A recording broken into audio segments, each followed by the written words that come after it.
Hi everyone, welcome back to my channel.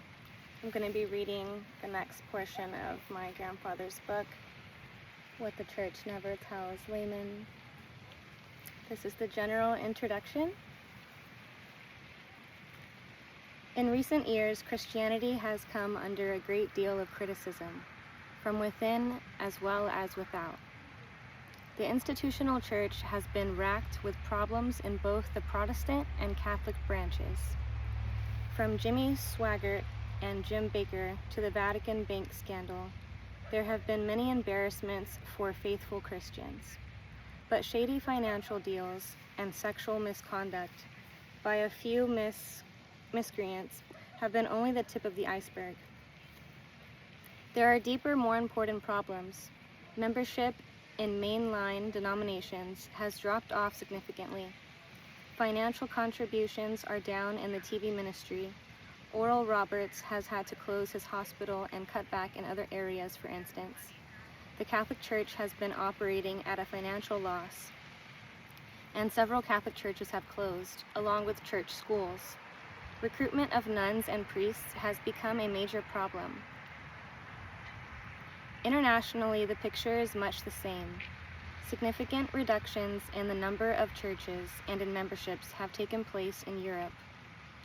One estimate is that fully a third of the churches in the Netherlands has closed. In England, perhaps 1 of every 8 has closed. The only bright spot is in the countries of Eastern Europe, which have thrown off the yoke of communism. There, the sheer novelty of having religious freedom undoubtedly is a factor in a resurgence of Christianity. There are other symptoms. There is now considerable documentation to show that deep differences exist between the clergy and the laity with regard to the role and purpose of the church and over church authority. There also is a crisis of belief in that both clergy and laity, in several denominations at least, no longer believe some of the doctrines which traditionally have formed the core of Christianity. These changes are well supported by scholars such as Jeffrey Haddon. Some theologians, an example J.J. Altizer, argue that God is dead. Such a claim takes on many interpretations, but the mere fact that it has been suggested bespeaks a trouble in Christendom. Other theologians, example of Harvey Cox, argue that urbanization and secularization have weakened the need for God in the eyes of many. See his book, The Secular City, for example. In the larger society, there is no end of social problems.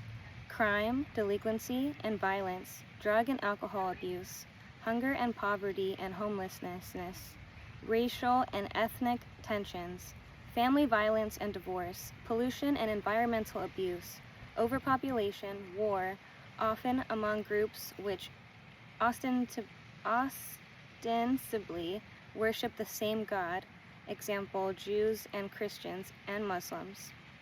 Not only has Christianity failed to solve any of these problems, in most instances it even refuses to address them. There are too many Christians who sit in the comfortable pew, as Pierre Barton has termed it. Critics such as Peter Berger, The Noise of Solemn Assemblies, say flatly that the church has ignored its mission of social responsibility. All this in a supposedly Christian society. So whatever happened to Christian love, Christian compassion, Christian charity? Has Christianity really failed? And if so, why? In certain respects, there can be little doubt that Christianity has failed. Specifically, it can be argued that Christianity has, number 1, failed to make genuine conversations in many cases. 2, failed to make God relevant in a secular world. 3, failed to engender a sense of brotherhood, tolerance, and service. Furthermore, it can be and will be argued that the reasons for these failures can be traced to 2 or other failings. The failure to understand and apply the teachings of Jesus, and the failure to adopt a realistic attitude about the Bible. Let us examine here the first 3 propositions briefly. The latter 2 will be explored more fully in the main body of the book. Number 1, the failure to make genuine conversations. Christians, like chambers of commerce everywhere, are hung up on numbers. They like to see growth, no matter what problems might follow as a result of growth. It becomes a matter of denominational pride, as well as pride among individual churches within denominations. Is membership up or down? How about Sunday school or catechism enrollment? Has the budget increased? Who has the largest choir, etc., etc., etc.? In religion, as in sports, the question too often is, who's number 1? The sheer number of converts has long been the major concern. Nominal Christians are all that count. Brand 'em and head 'em up. Nominal Christians have always swelled the ranks, making the real growth and expansion of Christianity open to question in many instances. Starting with Constantine and Clovis and Charlemagne, there has been an historical pattern of adding members to the roll by whatever means were available, even if the conversation took place at the point of a sword, as occurred in the cases of the monarchs mentioned. Consequently, little change in belief or practice resulted, and therein lies the real crux of the problem. During the colonial period, when many heathen were converted in Africa and the Americas, often the converts retained their old pagan beliefs and practices as well.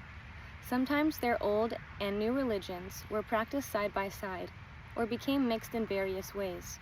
African slaves in America adopted Christianity, but in some cases they held on to their old voodoo religion as well. Tourists who visit the remote village of Chichicastenango in Guatemala are shown native Indians who worship in the local Catholic Church part of the time. Then they retire to a special grove in the hills where their old idols are worshipped, just for instance, you might infer. And this is the norm rather than the usual in many parts of Latin America, Africa, Asia, and the Philippines, is attested to by the concise dictionary of the World Mission, which says, "The Christianity of these religions today is riddled with superstition and ignorance." Conversion simply meant the addition of yet another deity into their pantheon. Today in this country, it cannot be denied that people join the church for a variety of reasons, not always spiritual in nature. And the church is only too glad to add them to the membership rolls. Usually there is very little effort made to determine the depth of faith, or the reason for joining. As a result, the rolls of virtually all churches are mixtures of true believers and others who probably shouldn't be there. This is not the place to explore remedies to that situation. That is a matter for individual denominations and individual congregations to work out. But it need not go so far as been suggested by TV evangelist Pat Robertson, who once said that some sort of national body or committee ought to be empowered to rule on the authenticity of spiritual conversion. That proposal smells too much like a revival of the Inquisition. To restate the point, Christianity has failed in many cases to make real disciples. The conversions often are only skin deep. The result is unenthusiastic worship, a tendency for apostasy to take place, weak support for the work for the church, charity, service, missions, etc., and a failure to practice Christian ethics and morals. There are an awful lot of Sunday morning Christians out there that they take their souls out of the closet from 10 to 12 o'clock on Sundays, then put them back in mothballs for the rest of the week. Any pastor or priest can testify to this. Number 2, a failure to make God relevant. This manifests in several respects, but the general indictment is that Christians have failed, by and large, to update their concept of God. They have failed to restate the old, and quite necessary, myths and symbols which have meaning for modern man and his rational, empirical, intellectual nature. They have failed to show how man's need for God, indeed his hunger for God, is perhaps greater than it has ever been. although it has often disguised and camouflaged. In chapter 11, we will discuss how the Judeo-Christian understanding of God already has changed over time. There is nothing wrong with that. It should change, as knowledge and information and level of sophistication change. We know a lot more about physics and astronomy and biology and even metaphysics than did the writers of the Bible. Their concept and understanding of God should not be ours, but too many Christians still think in ancient terms or at best in medieval imagery. It is simply no longer tenable for any intelligent person to think of God as some white-haired father figure sitting on a cloud up there somewhere, watching and listening to everything 5.3 billion little sinners on earth are doing and saying. And the war between science and religion is a farce that has gone on long enough. If the bigots on both sides are ignored, it is quite possible to reconcile many long-standing disputes, such as the evolution-creationism conflict, for instance. And if heaven and hell haven't been found by the astronauts and geologists in outer space and the depths of the earth, respectively, maybe we ought to look for them in a new way, rather than junking the concepts entirely. It can be argued that Christianity is not even a God-centered religion in the first place. Jesus is the focus of Christianity. It is true that most Christians equate Jesus with God and use the names interchangeably, but that is precisely the problem. That issue will be discussed later. There is no need to develop it here, but it is certainly possible to believe in both Jesus and God without equating Jesus with God. God is not dead, rumors the contrary, but the old understanding of God is dead. Too many enlightened thinkers today, and it must die if Christianity is to adopt the needs of modern man. Too many people, Christians and non-Christians alike, see God only as a grim-faced judge who is just waiting to barbecue sinners on a spit over the hells of fire. He is totally devoid of humor. He hates the human body and forbids any pleasures of the flesh. This despite the fact that man was made in the image of God.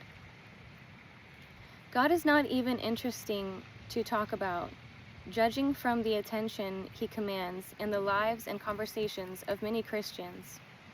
In fact, some feel downright embarrassed if the subject ever comes up, and conversation quickly changes to something else.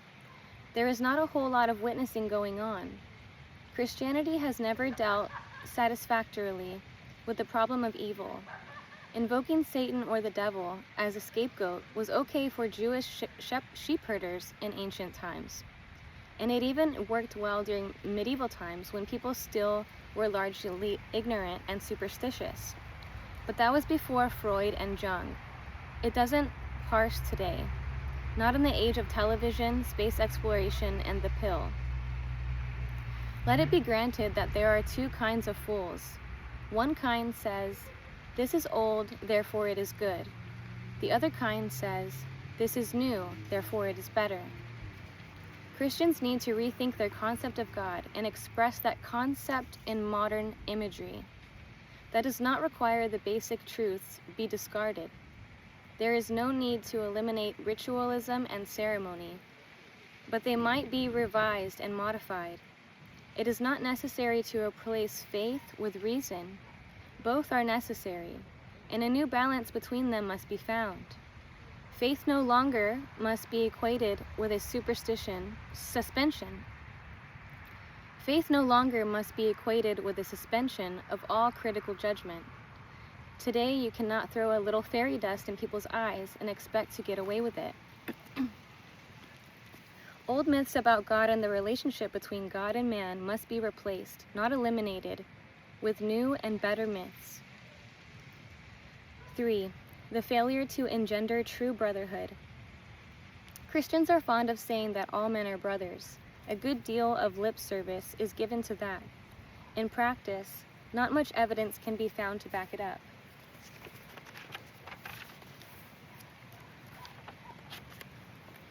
Christianity implicitly accepted human slavery, even in Jesus' time, and Christ himself apparently accepted the practice. Jesus and James and Luke and the other Testament figures spoke out against the abuse of the poor by the rich, but little was said about the abuse of the enslaved by their masters. For a long time, slavery received little condemnation in the Christian church in the United States. Southern churches in particular held their peace about the mistreatment of blacks long after Civil War times.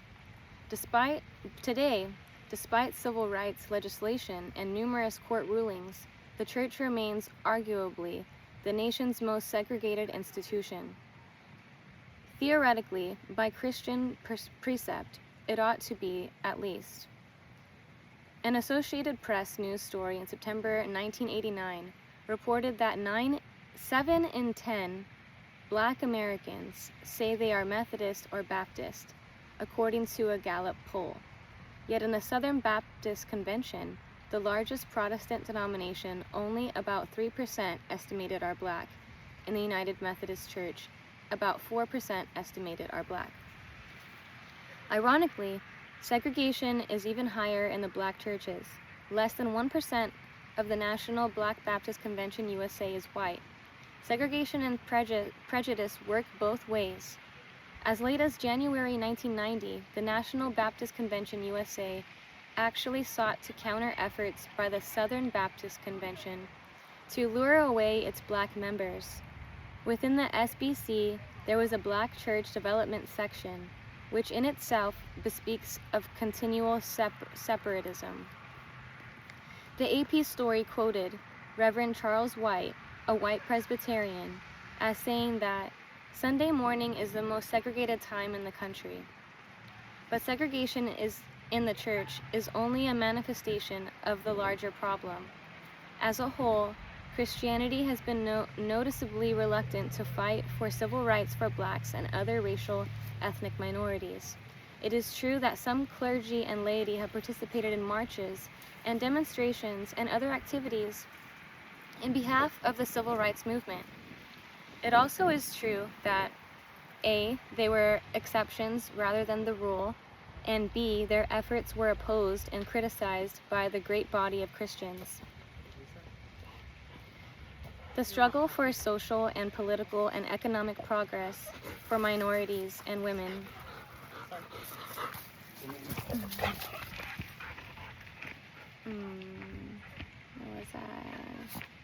The struggle for social and political and economic progress for minorities and women has been a struggle which the Church largely has ignored, mostly because most lay Christians do not see it as falling within the purview of Christian duty and concern. The role of the Church to such people is to comfort, not to challenge. The role of the Church is to take care of the spiritual and emotional needs of those within its four walls. It is not to challenge the dragons and social institutions outside that sanctuary. This view has been documented with a good deal of empirical evidence by scholars such as...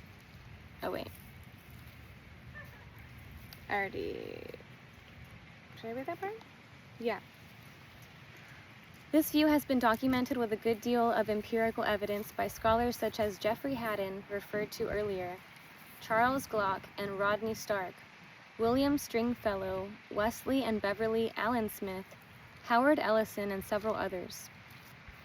One interesting finding reported by Haddon is that while there are differences among Protestant denominations as to their support of the civil rights movement, the major difference is a function of theological liberalism or conservatism, regardless of denomination.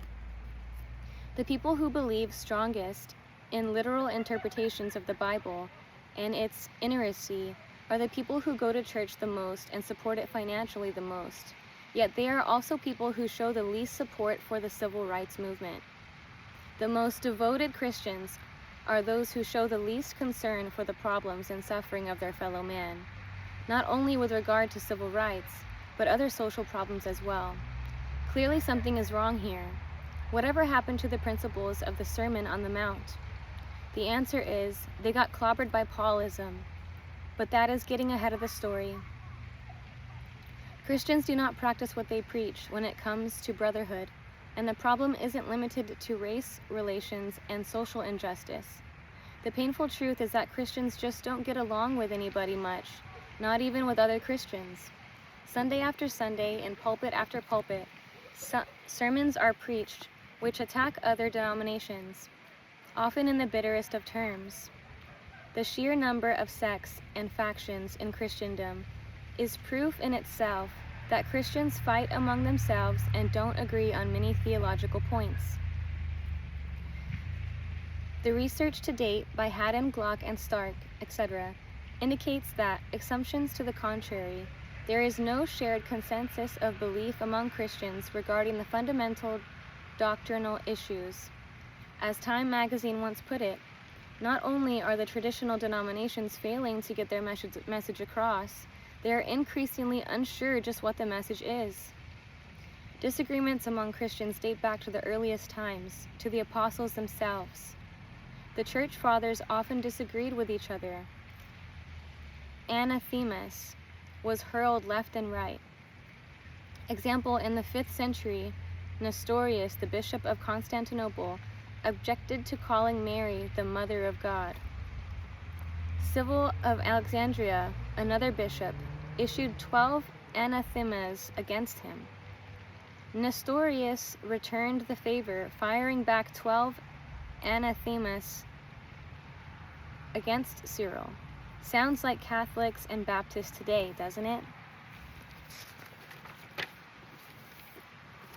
It even reached the ridiculous point where rival popes excommunicated each other.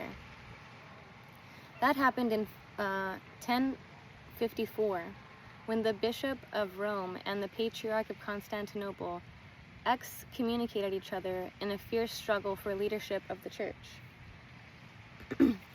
Christians are still fighting, literally among themselves, and with other religious factions. Holy wars and crusades were fought historically against heretics. Heretic, that's anybody who doesn't believe as we do. The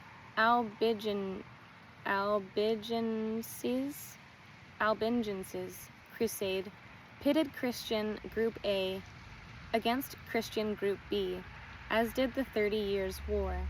Today we see the same kind of conflicts. Protestants and Catholics, Jews and Muslims don't get along, despite the fact that they ostensibly worship the same God and share a common religious heritage. In Northern Ireland and the Middle East and in Caucasus, Christian brotherhood is in short supply, despite 2,000 years of preaching. The lack of brotherhood shows up in the Christian intolerance of other religions. Maybe there is an arrogance in all religions, but Christians have raised religious arrogance to new heights. Certainly there are other religions which are far more tolerant of rival beliefs, Buddhism, for example. Christianity properly can be criticized for failing to see the underlying unity in all religions, the commonality, the perennial wisdom, as it has been called. So what if God has different names in different cultures? Just because a Hindu calls him Brahma and an American Indian calls him Manitou or the Great Spirit, that doesn't mean such people are heathens and pagans and infidels. Yet Christians insist that their name must apply. If Muslims want to call God Allah, is that worth killing people over? Many Christians arrogantly deny others the right to believe in God or Jesus without also accepting their version of Christology. But it is quite possible to believe in Jesus or to accept Christ without believing A, that Jesus was born of a virgin, or B, that his mother remained a perpetual virgin, that she was the mother of God, or C, that Jesus is 1/3 of a committee comprising the Godhead, or D, that Jesus was God, or that he was the Son of God, or E, that Jesus had to die in order for your sins to be forgiven, or F, that Jesus arose from the dead. It is even possible to believe in God without believing in Jesus at all. Yes, it really is. and it is possible to be a Christian without joining any church. In short, it isn't necessary to swallow the whole package that many Christians insist on swallowing. There are just lots of Christians, sincere Christians, who choke a little bit when they recite the Apostles' Creed or the Ananasian Creed, or mouth the words of certain hymns or liturgy. That is, if they really pay attention to what they are saying, which surely must be doubtful at times. Many Christians, despite pledging allegiance to religious freedom and the Bill of Rights, don't really believe in it, that they don't understand what the terms mean, because in practice they try to ram their particular version of religion down the throat of everybody, even to the point of passing laws to enforce their ethical beliefs. The Christian view too often is that the mountain has only one way to the top, their way. Many Christians have an insatiable desire to make everybody believe as they do, their concept of God, their reading of His will, their interpretation of His nature, their interpretation of His word, etc. They do not tolerate diversity, while the very universe is most characterized by diversity. The Inquisition may be dead officially, but the Inquisition mentally lives on. The only thing lacking is the civil legal power to put on the rack and burn at stake those who disagree with Orthodox Christian belief. Attempts to unify Christendom have been a failure by and large. Differences are papered over, but there is no real unity of doctrine and no real spirit of tolerance. Supposedly, an ecumenical movement began in 1910 at a conference of Protestants in Edinburgh, Scotland. In 1948, the World Council of Churches was formed. Pope John Paul also promoted ecumenicism.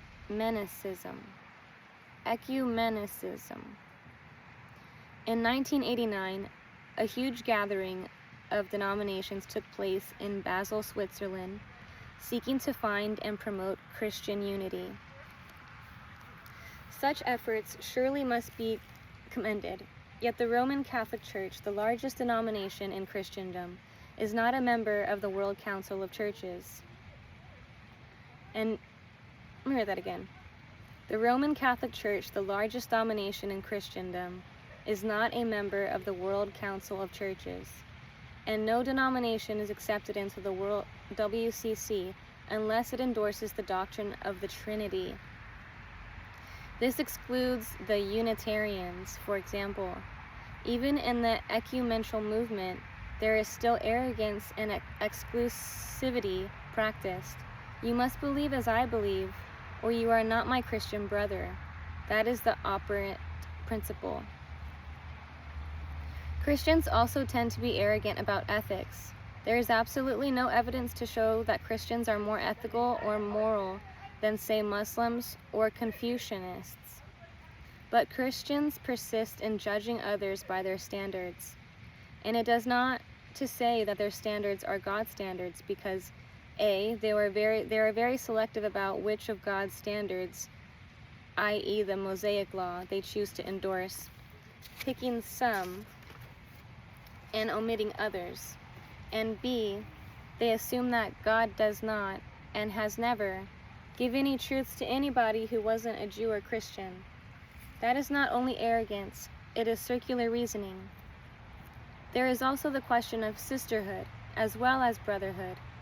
Christianity shares with Judaism and Islam a sad tradition of discriminatory treatment of women. You don't have to be a supporter of radical feminism to acknowledge that in both scripture and practice, women have been and are relegated to second-class citizenship in these three religions. Read Leviticus and the letters of Paul, Timothy, and Corinthians if you doubt it. One example of this is the refusal to permit women to fill higher posts of leadership in the church. Example, no female priests, no female pastors in some denominations. There will be a female president of the United States long before there will be ever a female pope. You can bet on that. Elizabeth Cady Stanton, the noted reformer and early feminist, once said that both the Bible and the church have been stumbling blocks in women's emancipation. No, Christianity has not been an effective force for brotherhood or sisterhood. That is a failing that any objective observer must conclude. We have said that the failures discussed above are traceable to two other failings: the failure to adopt a realistic view of the Bible, and the failure to understand and apply the teachings of Jesus. These arguments will be supported in the main body of this book. Here, then, are some things laymen are never told.